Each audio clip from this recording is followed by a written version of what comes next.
बेताल फिर राजा विक्रमादित्य के कंधे पर हिलते हुए बोला, राजन, सुनो तीसरी कथा। बहुत समय पहले कांचनपुर नाम के नगर में रूपसेन नाम का राजा रहता था। वह दानी, सुंदर और वीर था। उसकी पत्नी का नाम था सुमित्रा, जो अत्यंत बुद्धिमान और प्रेम करने वाली रानी थी। दोनों एक दूसरे से बहुत प्रेम करते थे। रूपसेन हर दिन दरबार में बैठकर दान दिया करता था। दिन प्रतिदिन उसका दान इतना बढ़ गया कि राज्य का खजाना कम होने लगा। पर राजा दान देना नहीं छोड़ता था। रानी ने कई बार समझाया, स्वामी, दान अच्छा है, पर राज्य की सुरक्षा पहले है। पर राजा ने कहा, मेरे दरवाजे से कोई खाली नहीं जाएगा। एक दिन एक साधु दरबार में आया। उसने कहा, राजन, मैं आपसे आपकी सबसे प्यारी वस्तु मांगने आया हूं। राजा मुस्कुराया, जो भी मांगो मिलेगा।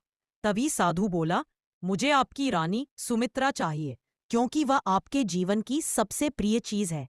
सभी स्तब्ध, पूरा दरबार चुप हो गया। अब राजा रूपसेन दुविधा में था। एक तरफ वचन, दूसरी तरफ रानी का सम्मान और प्रेम। राजा ने कहा, मैं वचन नहीं तोड़ सकता, पर मैं अपनी रानी को किसी के हवाले नहीं करूंगा। साधु मुस्कुराया। वो वास्तव में एक देवता था जो राजा की परीक्षा ले रहा था। उसने कहा, राजन, तुम्हारा उत्तर बताता है कि तुम दानी तो हो, परंतु मूर्ख नहीं हो। तुम वचन भी निभाते हो और धर्म की रक्षा भी करते हो। मैं तुम्हें आशीर्वाद देता हूं। और देवता अदृश्य हो गए। इतना कहकर बेताल ने विक्रम से पूछा, राजन, बताइए, क्या राजा रूपसेन दानी था या नहीं, क्योंकि उसने रानी को देने से इनकार कर दिया। राजा विक्रमादित्य का उत्तर विक्रम बोले, रूपसेन सच्चा दानी था, क्योंकि दान हमेशा बुद्धि से किया जाता है, अंधे भाव से नहीं। रानी को देना धर्म के विरुद्ध था, इसलिए उसने सही निर्णय लिया।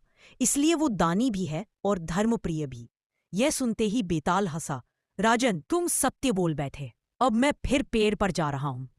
और वो उड़कर फिर पीपल के पेड़ पर लटक गया।